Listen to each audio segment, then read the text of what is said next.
Hello, and thank you for visiting the Gutsy Life YouTube channel. This video is about your brain and how it is holding you back, and why you need to know how your brain works if you want to change your life.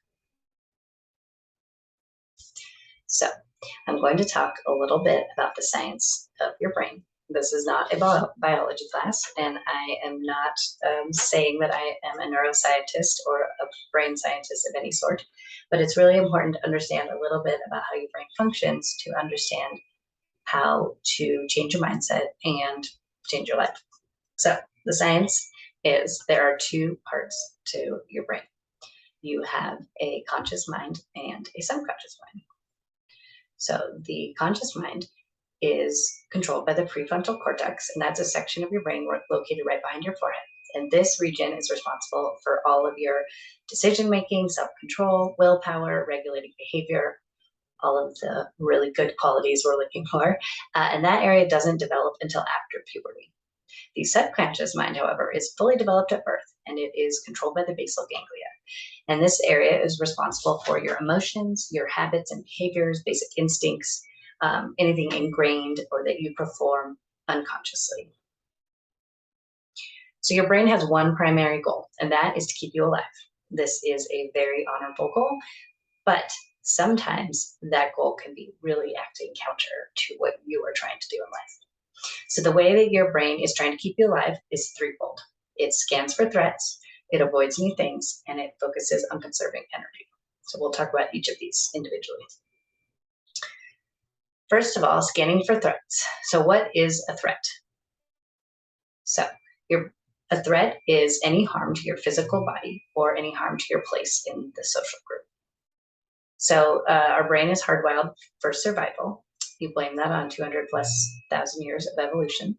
And in survival mode, your brain is focusing on scanning the world for anything, a possible threat, and then keeping you from that threat. So millennia ago, when our brains were evolving, the threat was a lion on the savannah, so an obvious threat to your physical well-being, or being banished from your group, which was more like a mental threat. Of course, this day and age is not quite as cut and dry. But your brain still perceives any potential for mental or physical harm as a threat. And when your brain perceives a threat, it moves into fear mode, setting off alarm bells, and that will prevent you from moving forward or moving towards that threat. So it scans for threats by using two things. One, the negativity bias. So our brain is hardwired towards negativity because, again, millennia ago when our brains were evolving, it was much more useful to keeping you alive by remembering the poisonous berries than it was to remember the tasty ones. So your brain is always trying to remember the things that are going to harm you. And then there's another thing called the confirmation bias, which is your brain's tendency to only gather evidence that already suits or confirms your previously held beliefs. So once you have a particular point of view, you often subconsciously seek ideas that confirm or things that you already believe and ignore or reject information that is contrary. So this means that your brain will often be scanning and searching for negative and then continue to look for more evidence of that negative. All right, and then the next way that your brain is keeping you alive is by avoiding new things, because your brain knows that what you have done previously worked because you're still alive, but it doesn't want you to do anything new, so it just wants you to keep doing the same old thing. One part of your brain that is working against doing new things is your discrepancy reducing / increasing feedback loop, or else known as the monitor. The monitor is a mechanism in your brain that decides when to persist and when to give up. So it knows your goal, it knows how much effort you're investing, and it knows how much progress you're making. And then it signals your brain to either keep going, quit, or freak out. And freak out is, again, your brain responding to anything new, different, or uncomfortable as a threat. So move away from that threat. All right.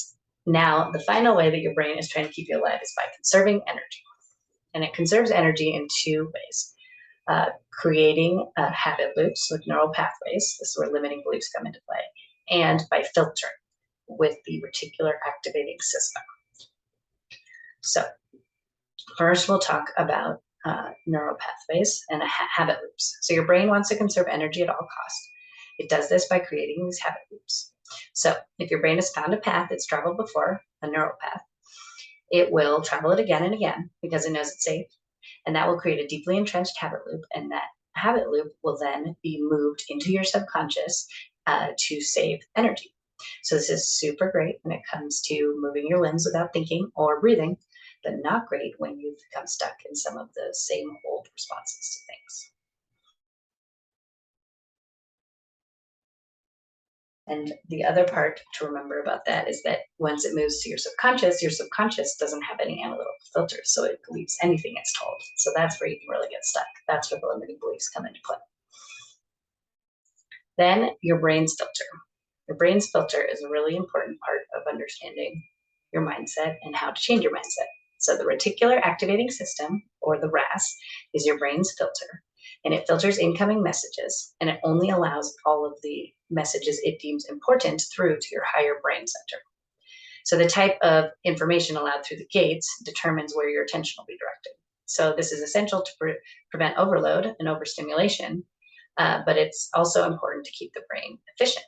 However, the RAS will only let in information that we've given attention to previously. So remember we talked about confirmation and negativity bias? That's where your RAS is determining what is important. So your brain can determine what you will focus on using the RAS, the negativity bias, and the confirmation bias. And that will then strengthen and reinforce the beliefs you already have. So the adage you may have heard, what you focus on grows, is actually true. The good news here, though, is that you can break this cycle of avoiding threats and conserving energy by forming new neural pathways, because your brain has something called neuroplasticity. That means the brain is malleable and you can change it. So the way this works is that with every thought or emotion that gets repeated in your brain, the neural pathway is formed or reinforced.